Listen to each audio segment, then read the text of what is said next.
So welcome back again. और आज है चेस्ट डे, तो एक्साइटमेंट तो होगी।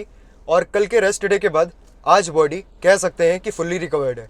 कल रेस्ट वाले दिन हमने सच में रेस्ट ही करा है, तो कल का दिन भी टिपिकली वैसे ही स्टार्ट हुआ जैसे हर दिन होता है। सबसे पहले हाइड्रेशन, फिर कॉफ़ी और उसके बाद अपना कार्डियो। और अगर कार्डियो की बात करें, चाहे रेस्ट डे हो या कोई भी डे हो, no matter what day it is, cardio can't be compromised.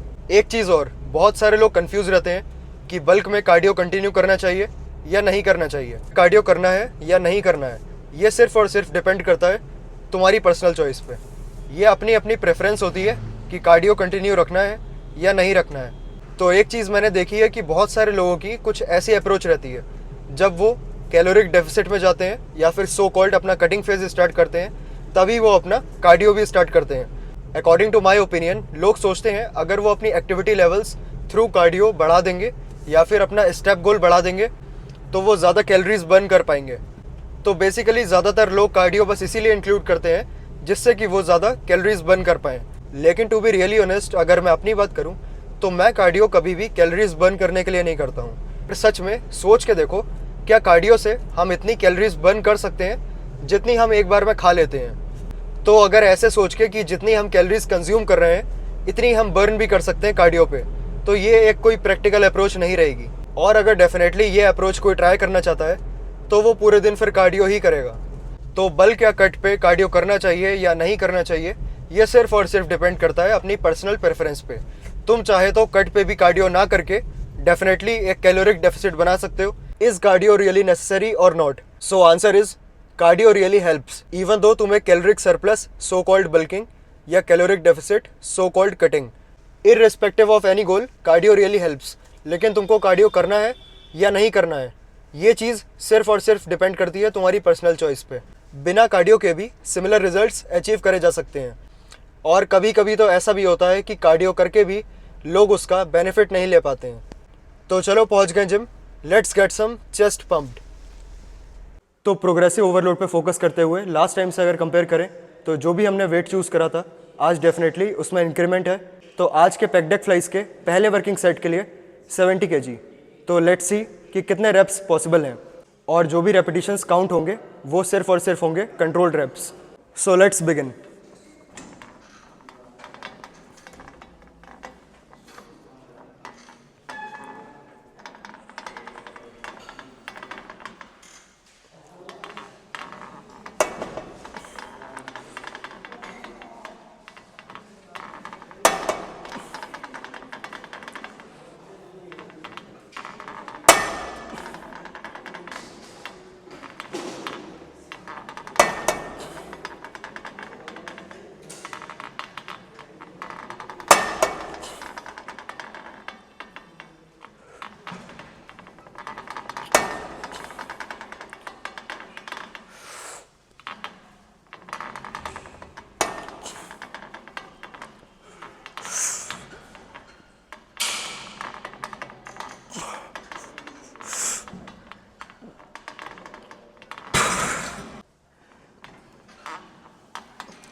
जितना भी वेट अवेलेबल है यानी कि 100 kg, that is full stack, तो वही यूज़ करेंगे।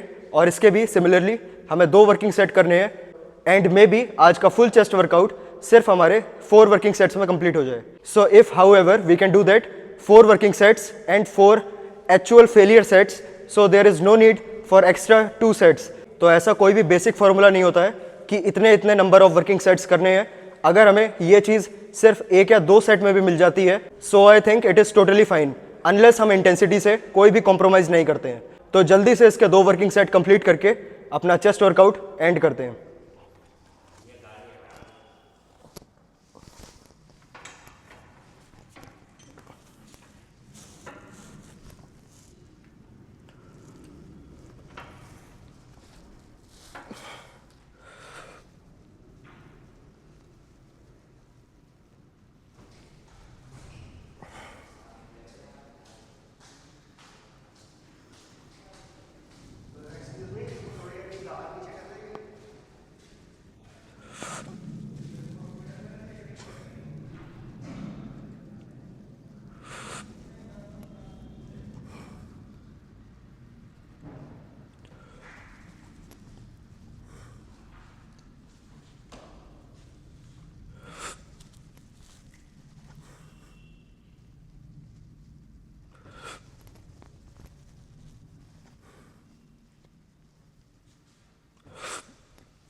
ओके, तो चेस्ट वर्कआउट खत्म और आज के लिए सिर्फ 4 वर्किंग सेट्स.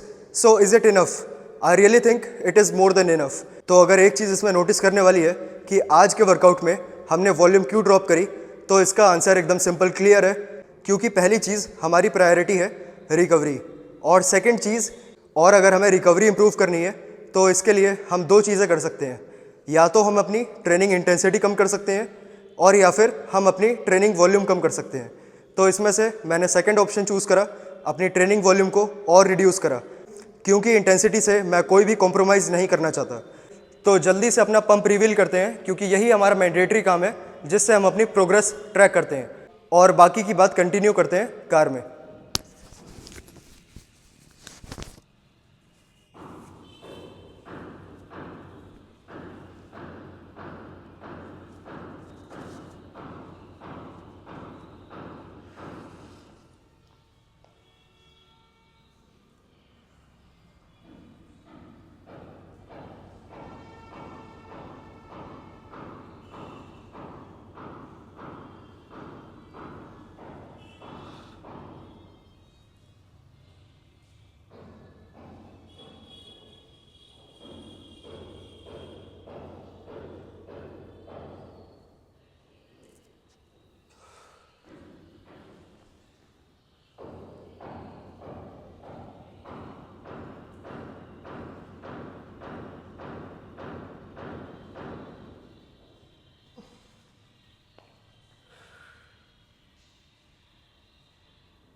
समहाउ अपनी ट्रेनिंग वॉल्यूम कम करके मुझे चेस्ट में पता नहीं क्यों आज ज़्यादा पंप लग रहा है.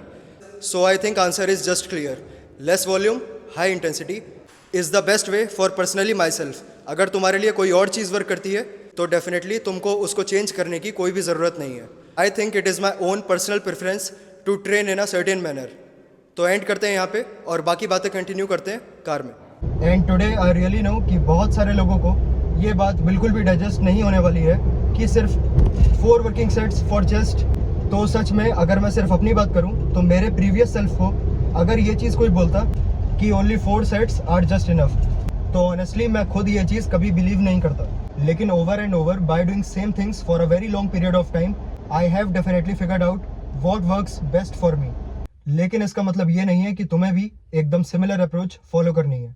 ये चीज़ मेरे लिए वर्क करती है तो इसका मतलब ये नहीं है कि तुम्हारे लिए भी वर्क करेगी.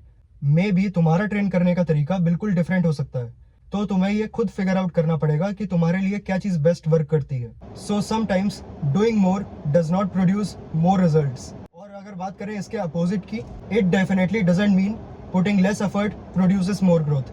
तो बात यह है, ना तो बहुत ज़्यादा और ना ही बहुत कम. All over the question arises more और less, which is better. So answer is none of them. Precise and exact amount of everything is the real answer. तो एंड करते हैं आज के लिए यहाँ पे. मिलते हैं कल नेक्स्ट सेशन में.